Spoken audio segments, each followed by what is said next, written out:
Веројатно едно големо ново искуство во кариерата, деби на Мондијал за селекцијата на Катар. Какви беа овие 60 минути? Беше ли тешко да се носи ролјата на фаворит против еден полетен Бразил?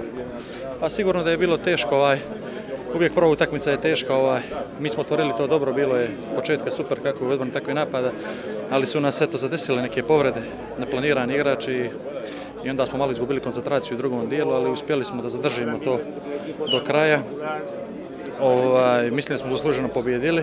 Sad imamo jedan dan odmora i onda sljedeću utakmicu protiv Čilea mi ćemo opet dati naš 100% и надamo се да победиме. Веројатно се уште рано, меѓутоа ракометарите, професионалците ги прават сите можни комбинации за вториот круг.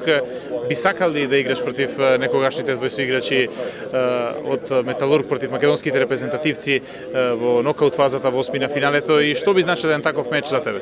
Pa iskreno ti kažem, ne razmišljam o tome u drugom fazi, idemo, što bi rekli, step by step, korak po korak, da riješimo prvu grupu pa u drugu kako Bog da.